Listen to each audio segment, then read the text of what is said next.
এবার বহরমপুরে যাব। বহরমপুর একটা গুরুত্বপূর্ণ কেন্দ্র। বহরমপুরে অধীর চৌধুরী 5 বারের সাংসদ।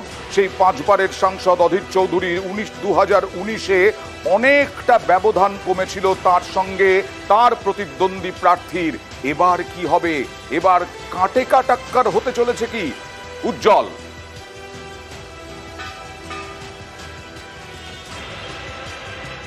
দেখো 8টা বেজে গিয়েছে এবং বলা যেতেই পারে যে কাউন্টডাউন শুরু হয়ে গিয়েছে। 12 রাউন্ড গোনা হবে প্রত্যেকটি বিধানসভাতে 20টা করে টেবিল।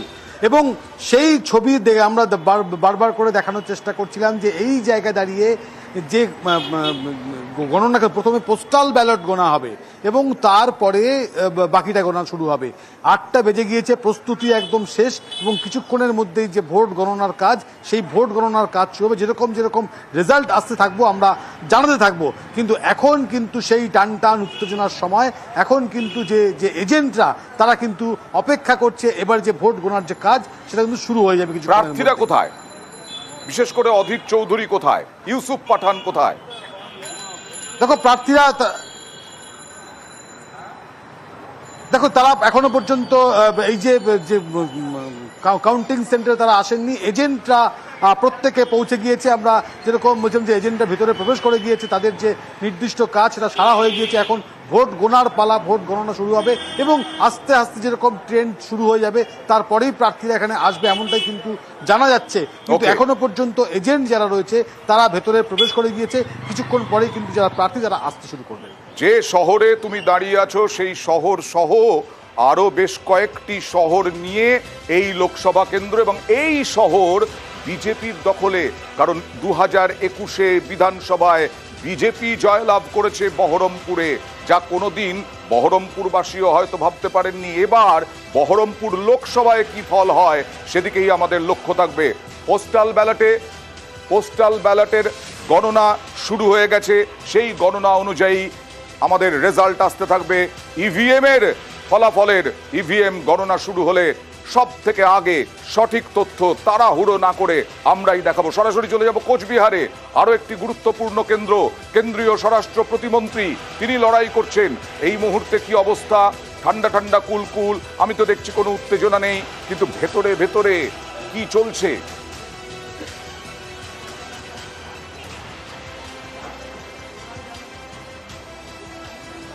ইরন,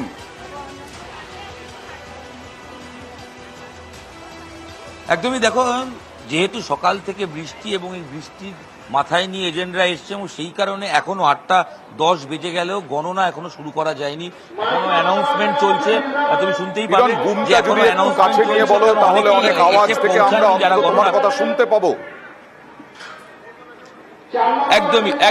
একদমই আমি যেটা দেখানোর চেষ্টা করছি এবং যেটা বলছি সেটা হচ্ছে যে যেহেতু বৃষ্টি পড়ছে সকাল থেকে, তাই নির্দিষ্ট সময়ে কিন্তু এখনো যে সব এজেন্ট আসার কথা তারা এসে পৌঁছননি।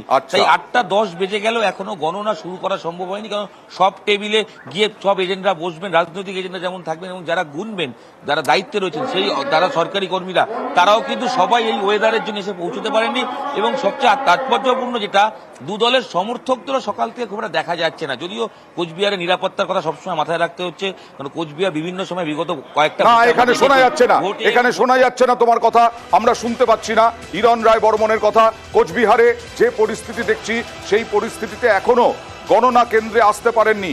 এই মুহূর্তে আমরা দেখছি ডায়মন্ড হারবার কেন্দ্রে এগিয়ে অভিষেক বন্দ্যোপাধ্যায়, পিছিয়ে বিজেপি প্রার্থী অভিজিৎ দাস। এগিয়ে অভিষেক বন্দ্যোপাধ্যায়, তৃণমূলের সর্বভারতীয় সাধারণ সম্পাদক। ডায়মন্ড হারবার কেন্দ্র, পিছিয়ে অভিজিৎ দাস।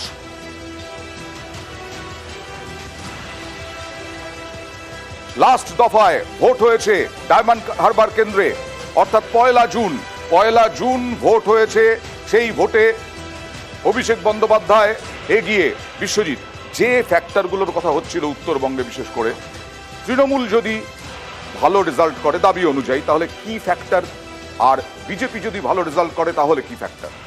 দেখো, বিজেপি যে কাজ করেছে বলছে, বা আমি একটু আগে তুমি যখন বলতে চাইলে তখন আমি দেখলাম যে কেন্দ্রে বিজেপি সরকার এবং রাজ্যে তৃণমূল কংগ্রেসের সরকার, তাদের দায়িত্বই তো এই কাজগুলো করা। তারা তো নির্বাচিত হয়েছে জনগণের প্রতিনিধি হিসাবে এই কাজগুলো করার জন্য। আমরা এই কাজ করেছি, কাজ না করে থাকবে। তাহলে নির্বাচন করা হয়েছে কেন তাদের? দ্বিতীয় কথা, উত্তরবঙ্গে কতগুলো ইম্পর্টেন্ট ইস্যু আছে। তুমি যে কটা কেন্দ্রের কথা বললে, উত্তরবঙ্গের 7টা কেন্দ্রের কথা বললে, এবং 3টে দফাতেই 7টা কেন্দ্রের নির্বাচন হয়েছে, 3 এবং পরবর্তীকালে অন্য একটা দফাতে একটি কেন্দ্রের। সুতরাং এই কেন্দ্রগুলোর ভিতর মূল সমস্যা কোথায়? চা বাগানের শ্রমিক, এবং দেবজিৎদা কিছুটা বললেন যে স্বাস্থ্য, শিক্ষা, এগুলো হচ্ছে উন্নয়নের জায়গায়। চা বাগানের শ্রমিকদের প্রতিদিনের উপার্জন কত বেড়েছে? 67 টাকা ছিল, সেটা হয়েছে প্রায় 300 টাকা। ভারতবর্ষে সেখানে রেট হচ্ছে 600 থেকে 700 টাকা। তাহলে সেখানে তাদের সার্বিকভাবে একটা পরিবার চালানোর জন্য যথেষ্ট নয়। এবং ইস্যুটা কি হলো? তৃণমূল কংগ্রেস ইস্যু করলো কেন্দ্রীয় বঞ্চনা, কারণ ওখানে শিল্প নেই। 100 দিনের কাজ, সেই 100 দিনের কাজের টাকা আসছে না। উত্তরবঙ্গের প্রথম দফার নির্বাচনে এটা ছিল ইস্যু। তৃণমূল কংগ্রেসের ভোট, কারণ 21-এর নির্বাচনে আমরা দেখেছি তুলনামূলকভাবে 19-এর থেকে তৃণমূল কংগ্রেসের ভোট বেড়েছে। অর্থাৎ পার্সেন্টেজের দিক থেকে দেখা যাবে তৃণমূল কংগ্রেসের ভোট পার্সেন্টেজ বাড়বে, কিন্তু এমন অবস্থায় নেই যে কোনো একটা সিট লোকসভা তো 7টা-6টা বিধানসভা নিয়ে হচ্ছে, সেই জায়গাতে নেই যে লোকসভা নির্বাচনে তারা এগিয়ে যেতে পারে এই 7টা সিটে, এরকম সম্ভাবনা কিন্তু কম। দ্বিতীয় কথা হলো, তুমি বলছিলে দার্জিলিং এর কথা, পৃথক রাজ্যের কথা, বিষ্ণুপ্রসাদ শর্মার কথা। দার্জিলিং এ আমরা দেখেছি লাস্ট 2 ডিকেডে ভোট হয়েছে শুধু পৃথক রাজ্যের দাবিতে। ওখানকার মানুষের নিজেদের একটা আইডেন্টিটি চায়, কিন্তু তুমি বিশ্লেষণ করে দেখবে এই আইডেন্টিটিটা সোশিও পলিটিক্যাল দিক থেকে নয়, এই আইডেন্টিটিটা চাই ইকোনমিক ইন্ডিপেন্ডেন্সের জন্য, অর্থাৎ অর্থনৈতিকভাবে স্বাধীনতা একটা জায়গা।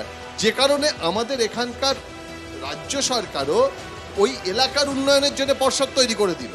সুতরাং এই জায়গাটা খুব ইম্পর্টেন্ট, এলাকার মানুষের উন্নয়নটা ইস্যু। না, আমি সৈকতের কাছে যাব। যেহেতু লোকসভা নির্বাচন, যেহেতু দেশের নির্বাচন, 10-এর নির্বাচন, এ রাজ্যে কেন বামেদের ভোট দেবে, কেন তৃণমূলকে ভোট দেবে, কেন মোদীকে দেবে না? কারণ স্থায়ী সরকার, সেই স্থায়ী সরকারের বদল চাইবে মানুষ।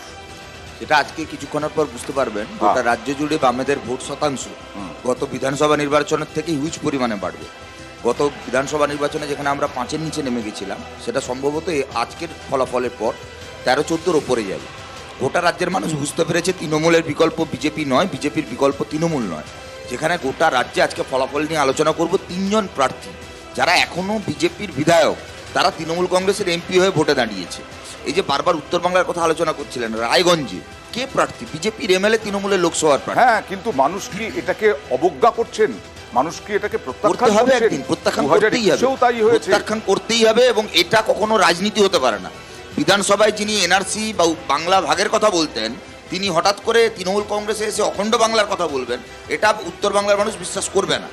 এবং গেরুয়া তিলক পরে যারা উত্তর বাংলার মানুষকে বারবার এই কথা বলেছেন যে আলাদা রাজ্য হয়ে গেলে তাদের উন্নয়ন হবে, তারা হঠাৎ করে মমতা বন্দ্যোপাধ্যায়ের হাত ধরে বলবেন যে অখণ্ড বাংলা থাকলে বাংলার উন্নয়ন হবে, উত্তর বাংলার উন্নয়ন হবে। এটা রায়গঞ্জকার উত্তর বাংলা কোনো মানুষ বিশ্বাস করবে না। আমার শেষ যে কথা বলা, এই বারবার বিশ্বজিৎদা বলছিলেন যে উত্তর বাংলার সাময়িকভাবে রাজ্যের সরকারের কিছু কাজকর্ম, 2টো জিনিস উত্তর বাংলা পেয়েছে। এক, সিন্ডিকেট তোলাবাজি দক্ষিণ বাংলায় ছিল, উত্তর বাংলার চা বাগানগুলোকে কেন্দ্র করে ব্যাপক পরিমাণে চাপ কালোবাজারি সেটা বেড়েছে, এবং সিন্ডিকেট তোলাবাজি চা বাগানকে কেন্দ্র করে তৈরি হয়েছে। একটা রিসেন্ট উদাহরণ, তৃণমূল কংগ্রেসেরই জলপাইগুড়ি জেলার ট্রেড ইউনিয়নের নেতা ছিলেন, তিনি নির্বাচনের 1 মাস আগে বলছেন আমি তৃণমূল কংগ্রেস ছেড়ে দিলাম, আমি বিজেপির হয়ে। তার মানেটা কি? মানুষের কাছে বিকল্প খুব প্রয়োজন। তৃণমূলের হয়ে যে লুট করেছে, চুরি করেছে, সে যদি বিজেপির হয়ে ভোটের আগে রাজনীতি করে, তাহলে মানুষ কার কাছে যাবে? সাংগঠনিক দিক থেকে মানুষের মধ্যে এই সমস্ত কিছু অভিযোগ সব মানুষ জানে হয়তো, কিন্তু বিকল্প হয়ে ওঠা, সেই বিকল্প হয়ে ওঠার ক্ষেত্রে এখনো কি কমতি নেই, খামতি নেই? দেখুন, গণদেবতার উপরে ভরসা রাখাটা হচ্ছে প্রথম কথা। মানুষ যতক্ষণ না মনে করবেন যে আমি বিকল্প, সত্যি মানুষ ভোট দেবেন না, এতে কোনো সন্দেহ নেই। কিন্তু এটাও তো ঘটনা, মানুষ একধারে দেখছেন জনবিরোধী নীতিগুলো ভারতীয় জনতা পার্টির, আর একদিকে দেখছেন তৃণমূলের দুর্নীতি, একদিকে দেখছেন নরেন্দ্র মোদী বারবার দিদির বিরোধিতা করছে, দিদি নরেন্দ্র মোদীর বিরোধিতা করছে।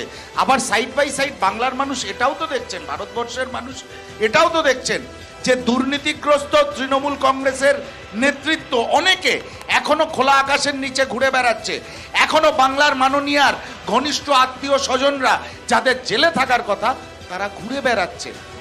মানুষ কিন্তু বিজেপি এবং তৃণমূলের মধ্যে এই ধরেন এই যে টিউনিং, যেটাকে আমরা সেটিং বলি, এবং অনেক সংবাদ মাধ্যম সেটার বিরোধিতা করেন, সেটাকে Okay. নিয়ে ব্যঙ্গ করেন, বিদ্রুপ করেন, সেটাই আসল ঘটনা। কৌশিক বিশ্বাসের সেটা কাছে বাংলার যাব মানুষ যে দেখছে। আজকে এক্সিট পোলে যা ফল দেখানো হয়েছে সেই এক্সিট পোলের ফল যদি সঠিক হয়, অনেক সময় সঠিক হয় না, সেক্ষেত্রে সঠিক যদি হয় তাহলে কি দুর্নীতি এটাকেই মানুষ প্রত্যাখ্যান করছেন, দুর্নীতি করা যাবে না?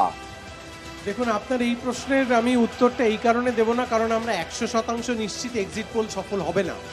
একদম 100% নিশ্চিত, যেটা আর ঘন্টা তিনেক পরেই বুঝতে পেরে যাবেন যে এক্সিট পোলটা পশ্চিমবঙ্গের ক্ষেত্রে মিলবে না।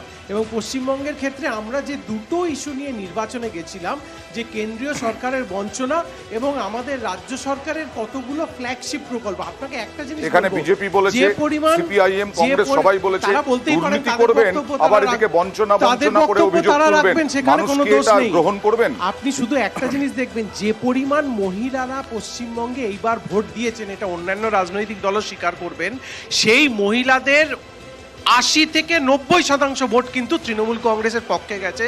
এ ব্যাপারে আমরা একদম নিশ্চিত। Okay. কন্যাশ্রী, লক্ষ্মীর ভান্ডারের এই দুটোর সুফল মানুষ তৃণমূল কংগ্রেসকে ঢেলে আসে। তাহলে লক্ষ্মীর